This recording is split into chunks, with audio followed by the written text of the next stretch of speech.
blue expanse, critical to life on Earth. And there's no better animal to represent the ocean's beauty than the killer whale.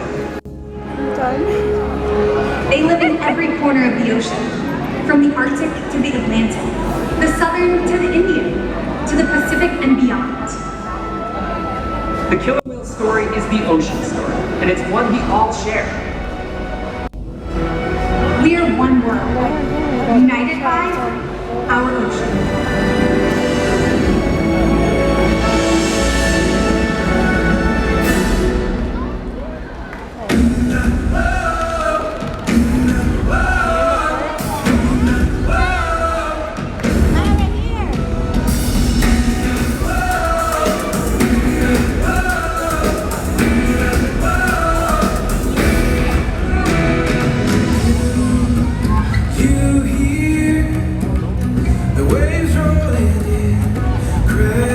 This song. Take my hand, let me show you a place where the wonder never ends.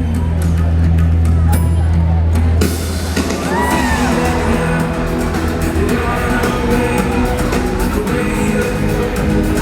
Sunrise on the bay. Say my name.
And that was Nalani and Malia, 3 members of our killer whale family, showing off their incredible size, speed, power, and complex learning abilities. These behaviors keep our whales active and engaged. SeaWorld's killer whales have inspired generations all around the world, and we're so excited to get to share their story with all of you tonight. Killer whales are the ocean's top predator. They use cooperation and communication, not just size and strength, to take their place at the top of the ocean's food web. At the bottom are small animals, like krill. At the top, the apex predator, the killer whale.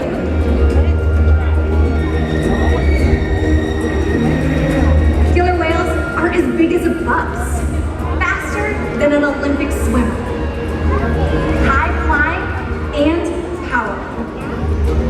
You'll see all that tonight and more. These behaviors contribute to an environment that is full of enrichment. We spend days, weeks, months, and years building relationships with our whales. This creates trust, and that allows us to do some amazing things. For example, when you visit the doctor, you present your arm to draw blood, or step on the scale to see how much you weigh. It's much the same with our whales. Today, you'll see the whales moving together, in unison. These synchronized behaviors strengthen social bonds and enable them to problem solve as a group. Working together as a team makes them the ocean's top predator. Scientifically named Orcinus orca, but more commonly referred to as killer whales. Here at SeaWorld, they're lovingly known as Katina, Nalani, Malia, Trua, and Makayo, our killer whale family.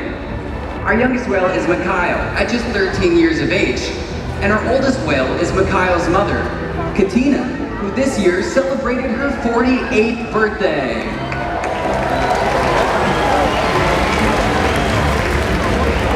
Katina is also the matriarch, or the leader of our pod.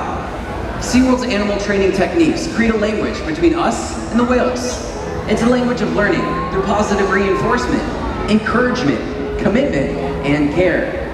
Together with these techniques and our relationships, the whales learn to trust us, and they even take an active role in their own health care and well-being through the use and training of husbandry behaviors, which are behaviors that allow us to take care of these whales. Now, the killer whale cells is the most important part of our job, and they've learned some incredible behavior to help us take care of them. For example, we can ask for a voluntary ultrasound, or even a breath sample from the top of their blowhole. But one of the first positions that the whales learn is a position in which we would ask for a voluntary blood sample. The whales learn to roll ventrally, or upside down, and present us with the bottom of their tail flukes, just like you see our two whales doing right here in our slide out. Now, in this position, you can see that it gives us a great look at their entire body, but it also allows us to get a voluntary blood sample from the veins that you can see running through the underside of her tail flukes right there. Now, the whales are trained to remain calm throughout this procedure, and our veterinarians come and collect a blood sample at least once a month. As trainers, you'll commonly see us rubbing down the whales on different parts of their body, like their backs, their pectoral flippers, or even their tail flukes. Killer whales have incredibly sensitive skin, and this is just one of the ways that we can reinforce them for remaining calm throughout the procedure. It's also a great way for us to build our relationships with the whales. Now, getting a blood sample is only one important diagnostic to make sure that our whales are staying healthy. Another really important metric is weighing the whales, which we do every single week.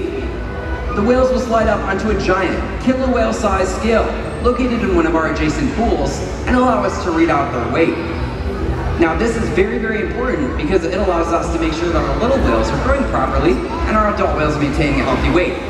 Now, Nalani is split up just like this, and you might notice something. The portion between her dorsal fin and her tail flukes are still in the water. Now, this part of the killer whale is very big, very muscular, and it's the powerhouse of the killer whale. It's called the peduncle, and a natural athletic behavior we see in all killer whales is the ability to lift that portion of their body with such force they can completely turn before re-entering the water. So in a position like this, where her peduncle is still in the water, we would not be getting an accurate weight. However, there's a simple solution. We'll simply ask her to lift her tail flukes all the way up and out of the water. Husbandry training is some of the most important training we do, and weighing our whales allows us to make sure that our adult whales are maintaining a healthy weight and our little whales are growing properly.